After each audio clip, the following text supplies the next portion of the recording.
Normally देखा गया है दैट जब भी कोई कंपनी अपना स्टॉक स्प्लिट अनाउंस करती है तो उस कंपनी की मार्केट कैपिटलाइजेशन में काफ़ी सारा इंप्रूवमेंट देखने को मिलता है। In spite of the fact that stock split की वजह से ना तो कंपनी की फाइनेंशियल परफॉर्मेंस इंप्रूव होती है एंड ना ही कंपनी की ऑपरेटिंग परफॉर्मेंस इंप्रूव होती है। स्टिल कंपनी की मार्केट कैपिटलाइजेशन इंप्रूव कर जाती है एंड इंप्रूवमेंट भी काफ़ी हेल्दी इंप्रूवमेंट होता है। ये 10% से लेकर 50% तक का हो सकता है एंड कई कई केसेस में तो ये 100% से भी ज़्यादा होता है।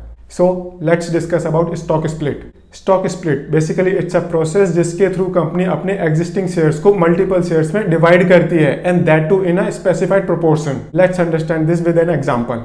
एक कंपनी है A Limited, उसके टोटल शेयर्स हैं 10,000, फेस वैल्यू है 10 रुपीज की एंड उस कंपनी के शेयर की मार्केट प्राइस है 1,000 रुपीज। नाउ अगर कंपनी 2:1 का स्टॉक स्प्लिट अनाउंस करती है मतलब कंपनी अपने एक शेयर को 2 शेयर में कन्वर्ट कर देगी।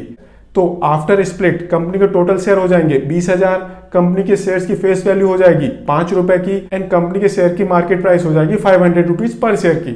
ऐसे ही अगर कंपनी स्टॉक स्प्लिट अनाउंस करती है 5:1 में मतलब कंपनी अपने एक शेयर को 5 शेयर में कन्वर्ट कर रही है, उस केस में कंपनी के टोटल शेयर्स हो जाएंगे 50,000, कंपनी के शेयर की फेस वैल्यू हो जाएगी रुपीज एंड कंपनी के शेयर की मार्केट प्राइस हो जाएगी 200 रुपीज पर शेयर की। एंड अगर ये कंपनी 10:1 का स्टॉक स्प्लिट अनाउंस करती है तो आफ्टर स्प्लिट कंपनी के टोटल शेयर्स हो जाएंगे 1 लाख, कंपनी के शेयर की फेस वैल्यू हो जाएगी 1 रुपीज एंड कंपनी के शेयर की मार्केट प्राइस हो जाएगी 100 रुपीज की। ये कुछ एग्जांपल्स थे स्टॉक स्प्लिट के। So basically stock split it's a process जहां पर कंपनी अपने शेयर्स को नंबर ऑफ शेयर्स में डिवाइड कर देती है। अब जानते हैं दैट कोई कंपनी अपना स्टॉक स्प्लिट क्यों करती है, स्टॉक स्प्लिट की वजह से कंपनी के ऊपर क्या इंपैक्ट पड़ता है।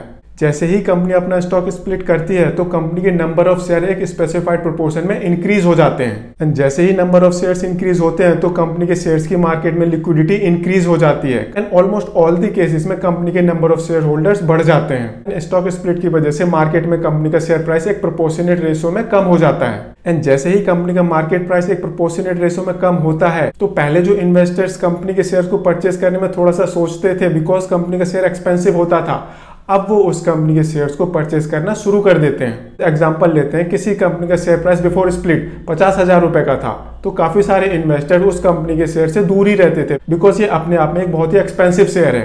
बट सपोज ये कंपनी 10:1 का स्टॉक स्प्लिट लेकर आ गई तो इसके बाद इस कंपनी का शेयर प्राइस 50,000 रुपए से घटकर 5,000 रुपए आ जाएगा एंड इसके बाद वो काफी सारे इन्वेस्टर्स जिनको इस कंपनी के शेयर प्राइस 50,000 रुपए में काफी एक्सपेंसिव लगता था, अब वो इन्वेस्टर्स इस कंपनी के शेयर्स को खरीदना शुरू कर देते हैं एंड जैसे ही इन्वेस्टर्स इस कंपनी के शेयर्स को खरीदना शुरू करते हैं इस कंपनी के शेयर प्राइस में एक जंप आना शुरू हो जाता है। दो टेक्निकली कंपनी की परफॉर्मेंस में कोई चेंज नहीं होता बट स्टॉक स्प्लिट की वजह से कंपनी के शेयर में डिमांड बढ़ जाती है एंड कंपनी का शेयर प्राइस इंक्रीज होने लगता है एंड इस वजह से कंपनी की मार्केट कैपिटलाइजेशन भी इंक्रीज हो जाती है। कितनी इंक्रीज होती है ये हमें देखने को मिला है दैट ये 10% से लेकर 50% के बीच में इंक्रीज होती है एंड कई कई केसेस में तो इसका एक एक्सेप्शनल इंपैक्ट होता है, कंपनी की मार्केट कैपिटलाइजेशन 100% या उससे भी कहीं ज्यादा इंक्रीज हो जाती है। सो स्टॉक स्प्लिट की वजह से कंपनी के नंबर ऑफ शेयर्स इंक्रीज हो जाते हैं, शेयर होल्डर्स भी इंक्रीज हो जाते हैं, मोस्ट ऑफ द केसेस में कंपनी की मार्केट कैपिटलाइजेशन भी इंक्रीज हो जाती है एंड कंपनी की ग्रोथ को लेकर मार्केट में एक पॉजिटिव एनवायरनमेंट क्रिएट होता है। तो ये कुछ रीजंस एंड इंपैक्ट्स थे जो स्टॉक स्प्लिट की वजह से कंपनी के ऊपर पड़ते हैं।